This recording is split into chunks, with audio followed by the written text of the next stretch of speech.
مذہب دراصل مذہب کے ساتھ جڑنے والی دو لڑکیوں کی کہانی ہے۔ یہ سنگ مرمر کے چمکتے براندوں اور اونچے ستونوں والی مسجد کی کہانی ہے۔ یہ امانت اور رحم کے حق ادا کرنے والوں کی کہانی ہے۔ یہ صبر کرنے اور شکوہ نہ کرنے والوں کی کہانی ہے۔ یہ قسم پوری کرنے والوں کی کہانی ہے۔ یہ کہانی ہے خیانت کرنے والوں کی، علم پہ غرور کرنے والوں اور تقوی پہ ناز کرنے والوں کی۔ یہ محمل اور فرشتے کی کہانی ہے۔ آڑا ترچا چھوٹے بڑے ہر انداز میں یہی لکھا تھا۔ وہ لڑکی کبھی کبھی ہی اس کے بیگ کو دیکھتی تھی، مگر محمل کے تو روز کے 10 منٹ اس سیاہ فام لڑکی کا جائزہ لیتے ہی گزرتے تھے۔ وہ بھی عجیب پراسرار کردار تھی۔ یہاں اسلام آباد میں سیاہ فام نظر آ ہی جاتے تھے، مگر وہ اپنے جیسوں سے مختلف تھی۔ سر پہ رومال باندھ کر گردن کے پیچھے گرا لگاتی اور نیچے اوور کوٹ، موٹے ہونٹ، سیاہ رنگت مگر چمکیلی آنکھیں۔ کوئی ایسی چمک تھی ان میں کہ محمل کبھی ان آنکھوں میں نہ دیکھ پائی تھی۔ ہمیشہ نگاہ چرا جاتی۔ شاید 1.5 مہینہ قبل سے وہ اسے اپنے مخصوص اوقات میں اسٹینڈ پہ دیکھتی تھی۔ وہ ان 1.5 ماہ میں اس کا انداز ہمیشہ یکساں رہا تھا۔ کمر سیدھی رکھے، الرٹ سی بینچ پہ بیٹھی، خاموشی سے سامنے سیٹ میں دیکھتی وہ بہت چپ سی لڑکی معلوم نہیں کون تھی۔ اور پھر اس کی وہ پراسرار کتاب، سیاہ جلد والی باری سی کتاب جس کا سیاہ سرورق بالکل خالی تھا، اس کی گود میں دری ہوتی اور کتاب کے کناروں پر اس کے سیاہ ہاتھ مضبوطی سے جمے ہوتے۔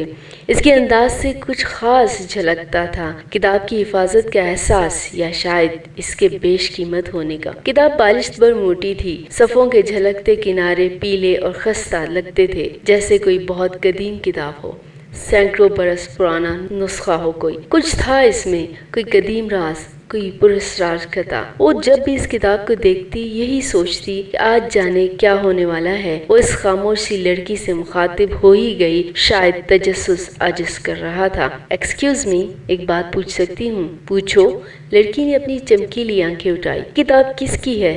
میری۔ میرا مطلب ہے اس میں کیا لکھا ہے؟ وہ چند لمحے محمل کا چہرہ دیکھتی رہی، پھر آہستہ سے بولی، میری زندگی کی کہانی۔ اچھا؟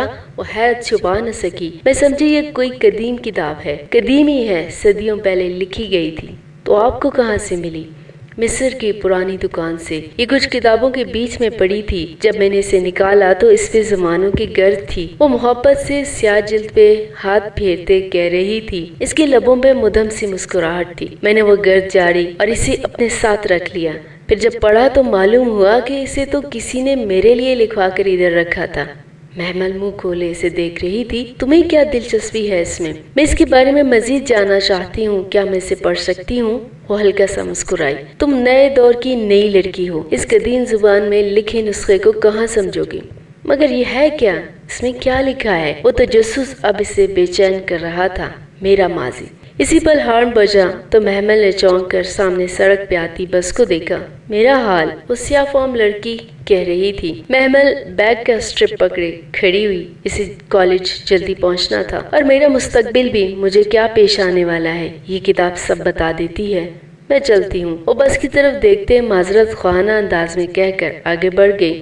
اس میں تمہارا ذکر بھی ہے محمل۔ وہ الٹے پیروں مڑی۔ میرا ذکر؟ میرے بارے میں کیا لکھا ہے؟ وہ ششتر ہی تو رہ گئی تھی، یہی کہ میں تمہیں یہ کتاب دے دوں، لیکن میں تو اسے تمہیں تبھی دوں گی جب تم تھک کر خود مجھ سے مانگنے آؤ گی، کیونکہ اس میں تمہاری زندگی کی کہانی بھی ہے، جو ہو چکا ہے اور جو ہونے والا ہے، سب لکھا ہے۔ بس کا تیز ہارن بجا تو کچھ کہے بنا تیزی سے اس طرف لپکی۔ راڈ پکڑ کر اوپر چڑھتے اس نے پل بھر کو پلٹ کر دیکھا تھا۔ وہ سیاہ فام لڑکی اسی طرح مسکرا رہی تھی، پراسرار معنی خیز مسکراہٹ۔